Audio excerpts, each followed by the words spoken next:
Subscribe the Apna Village Academy channel, press the bell icon, select the all and get all notification daily. मैं अपना पूरे दिल से आज के इस दिन का स्वागत करता हूँ. Hello everyone, I hope you all are pretty good. Today I'm going to talk about on life process. जी हाँ, आज मैं बात करने वाला हूँ बायोलॉजी के एक बहुत ही महत्वपूर्ण चैप्टर जैव प्रक्रम के बारे में. अगर हम बायोलॉजी अच्छी तरह से समझना चाहते हैं तो सबसे पहले हमें इसी चैप्टर जैव प्रक्रम से शुरुआत करनी होगी और ये सभी क्लासेज के लिए इम्पॉर्टेंट है. तो चलिए शुरू करते हैं. तो चलिए सबसे पहले समझते हैं कि आखिर ये जैव प्रक्रम होता क्या है. तो अगर हम बात करते हैं जैव की तो जैव का मतलब होता है जीवन यानी लाइफ. और वहीं अगर हम बात करते हैं प्रक्रम की तो प्रक्रम का मतलब होता है क्रियाएं या जिसको हम प्रोसेस बोलते हैं. यानी किसी भी जीव जंतु या पेड़ पौधों को जीवित रहने के लिए जो भी क्रियाएं उनमें देखने को मिलती हैं यानी उन क्रियाओं के वजह से वो पेड़ पौधा वो जीव जंतु जीवित रह पाता है, उन सारी क्रियाओं को हम जैव प्रक्रम कहते हैं. और उन प्रक्रमों से जो है कोई भी जीव जीवित संरक्षित और उसका अनुरक्षण होता है. जैसे किसी भी जीव जंतु को जीवित रहने के लिए खाद्य पदार्थ यानी भोजन की आवश्यकता पड़ती है. तो जिस विधि से जिस तरीके से भोजन को हम अपने अंदर ग्रहण करते हैं और फिर अंदर जाने के बाद किस किस क्रियाओं से उसका पाचन होता है, पाचन के बाद किस तरह से वो हमें ऊर्जा देते हैं, तो इन सारी क्रियाओं को हम पोषण कहते हैं. और ये पोषण एक तरह का जैव प्रक्रम है. उसी तरह से जो हम सांस लेते हैं तो जो श्वसन की क्रियाएं हैं वो भी एक तरह का जैव प्रक्रम है.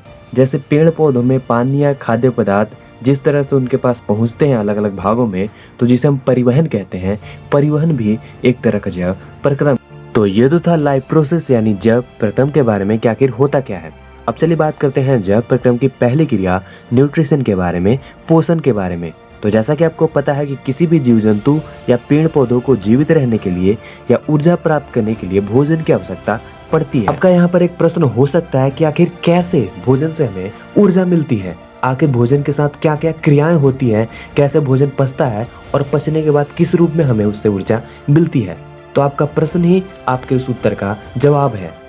जी हाँ, यानी जो भोजन हम करते हैं, जो जिस तरीके से उस भोजन के साथ क्रिया होती है, जिस विधि से वो भोजन हमारे अंदर प्रवेश करता है और प्रवेश करने के बाद उस भोजन के साथ जो क्रिया होती है, पाचन की क्रिया, वे सारी क्रियाएं, वे सारे विधि पोषण कहलाती हैं. वहीं अगर हम बात करें पोषण की तो पोषण मुख्यतः दो विधियों द्वारा होती है. पहली विधि है जिसे हम स्वपोषण कहते हैं यानी ऑटोट्रॉफिक न्यूट्रिशन.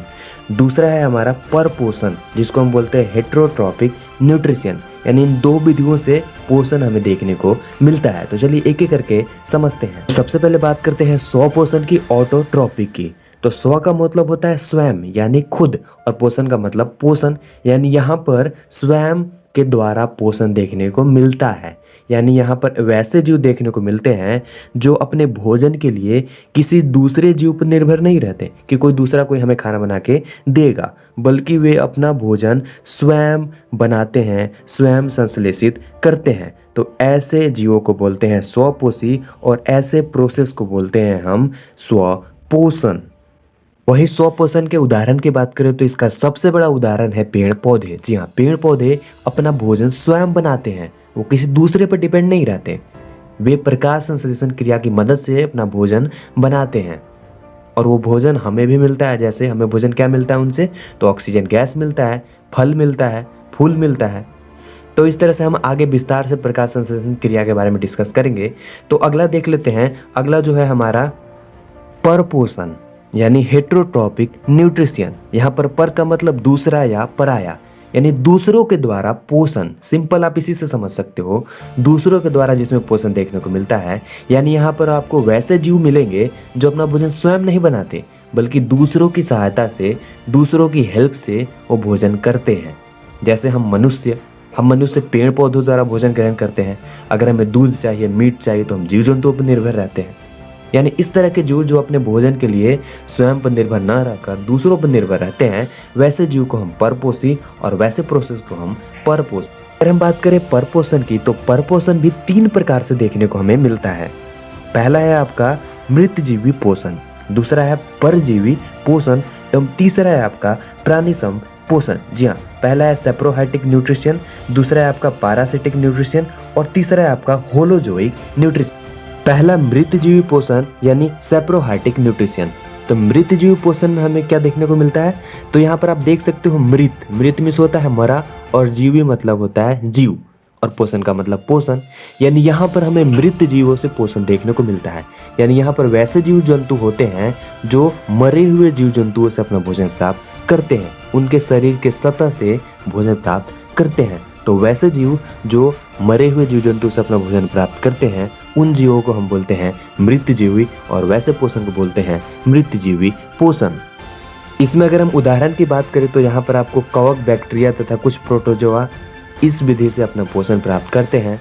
सांप भी जो है वो भी आपको इस विधि से भोजन प्राप्त करता है। आपका गिद्ध हो गया, वो भी इस विधि से भोजन प्राप्त करता है। दूसरा अगर हम परपोषण की बात करें तो वो है आपका परजीवी पोषण, पैरासिटिक न्यूट्रिशन। यहाँ पर पर का मतलब दूसरा और जीव का मतलब जीव।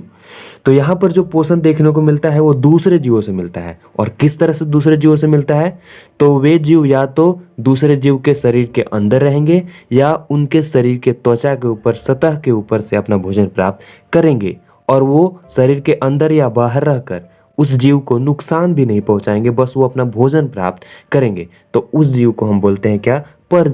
अगर हम परजीवी का उदाहरण देखें तो यहाँ पर आपको गोल कृमि, हुकवर्म, टेपवर्म जो हमारे शरीर के अंदर मौजूद रहते हैं, एंट अमीबा हिस्टोलिटिका, मलेरिया परजीवी आदि इसमें मुख्य उदाहरण है। अब चलिए बात करते हैं हम तीसरे परपोषण की, जो है प्राणी संपोषण, होलोजोइक न्यूट्रिशन। होलो का मतलब होता है पूर्ण रूप से या पूरी तरह से, और पोषण का मतलब पोषण।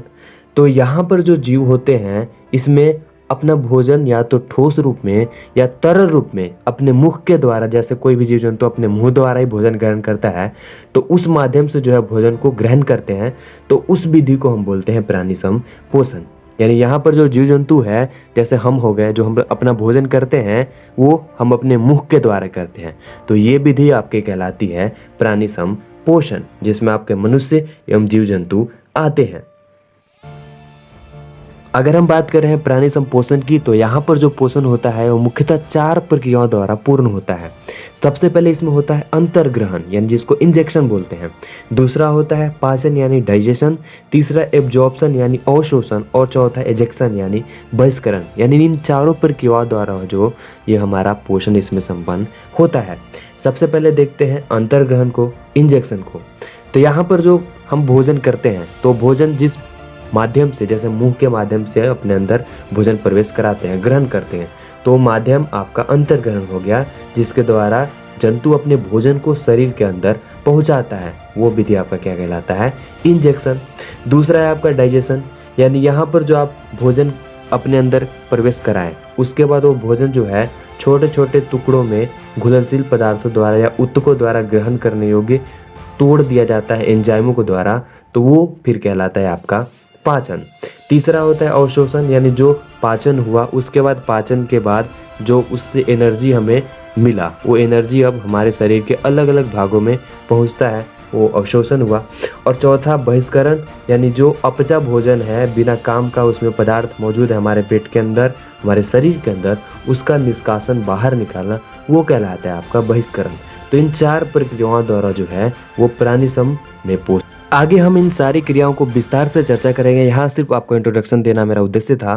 तो ये था मुख्यतः पोषण के बारे में और पोषण के अलग अलग प्रकार के तरीकों के बारे में, विधियों के बारे में। आगे हम बात करेंगे पौधों में पोषण के बारे में, जो आपको नेक्स्ट वीडियो में देखने को मिलेगा। तो आई होप आपको न्यूट्रिशन के बारे में समझ आया होगा कि आखिर न्यूट्रिशन होता क्या है, लाइफ प्रोसेस होता क्या है। तो मिलते हैं नेक्स्ट वीडियो में। Till then be safe, be healthy.